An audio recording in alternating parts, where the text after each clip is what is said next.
ঘোষের report, TV9 Bangla. আচ্ছা বলুন তো, দুয়ারে সরকার এটা কি?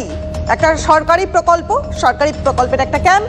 আর দুয়ারে সরকার এখানে কি করা হয়? সাধারণ মানুষকে পরিষেবা দেওয়া হয়। কিন্তু দুয়ারে সরকার ক্যাম্পে যদি আগ্নেয়াস্ত্র বের হয় তখন তারকেশ্বরে তুলকালাম কাণ্ড। পরিষেবা দেবে ঠিক কোন গোষ্ঠী? এটা নিয়ে এবার তৃণমূলের কোন্দল সংঘর্ষ হয়ে গেল। পুলিশের দাবি যে আগ্নেয়াস্ত্র হাতে এক ব্যক্তি, সে তৃণমূল উপপ্রধানের দেহরক্ষী। কিন্তু প্রশ্ন উঠছে, কি এমন হলো যে একটা সরকারি ক্যাম্পের মধ্যে আগ্নেয়াস্ত্র বের করতে হলো?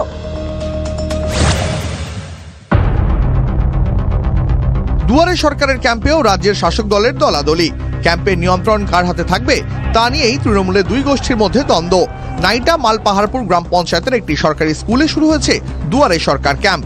সেই ক্যাম্পেই শাসক দলের কোন গোষ্ঠীর লোকজন বসবেন তা নিয়েই দুপক্ষ দ্বন্দ্বে জড়িয়ে পড়ে। পঞ্চায়েত উপপ্রধান শেখ মনিরুল ও তার অনুগামীদের সঙ্গে বচসায় জড়িয়ে পড়েন তারকেশ্বরের তৃণমূল বিধায়ক রামেন্দু সিংহ রায়ের অনুগামীরা। উপপ্রধানের দেহরক্ষী আগ্নেয়াস্ত্র বের করেন বলে অভিযোগ। অশান্তির জেরে বন্ধ হয়ে যায় ক্যাম্প। আতঙ্কিত হয়ে পড়ে ক্যাম্পে আসা বাসিন্দারা। ওখানে মারমার কাট কেউ হাতুড়ি নিয়ে বেরিয়ে পড়ছে, কেউ পিস্তল নিয়ে বেরিয়ে পড়ছে। দেহরক্ষী বলছেন, কিন্তু ওনার কোনো পোশাক ছিল না যে দেহরক্ষী উনি। এমনভাবে পরিস্থিতি তৈরি হয়েছে ওখানে যে আমরা সবাই ভীত ওখানে গিয়ে।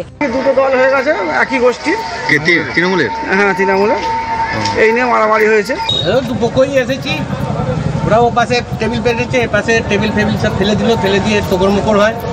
তোকরমুকর হতে হতে গাড্ডা পিস্তল বার করে ফেললো, গালাগালি খিস্তি। যদিও পঞ্চায়েত উপপ্রধানের দাবি গোষ্ঠীদ্বন্দ্ব নয়, ক্যাম্পে ঢুকে পড়ে বিজেপির লোকজন। উপপ্রধানের নিশানায় বিধায়ক অনুগামী বিরাজ বন্দ্যোপাধ্যায়।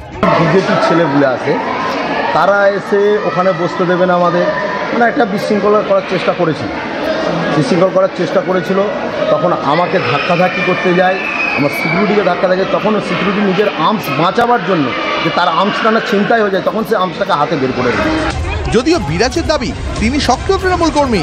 আমি তৃণমূলে জয়েন করি 9ই আগস্ট 2024।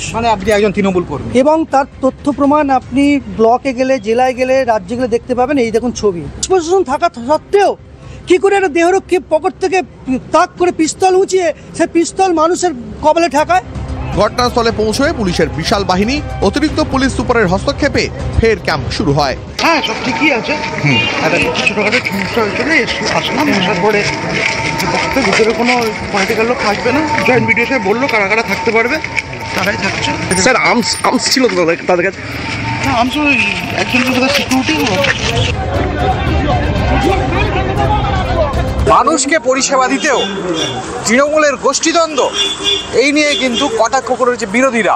অন্যদিকে দলের এই গোষ্ঠীদ্বন্দ্ব নিয়ে কোনো রকমভাবেই মুখ খুলতে চাননি দুই পক্ষ। হুগলির তারকেশ্বর থেকে শরৎ মাঝি, TV9 বাংলা।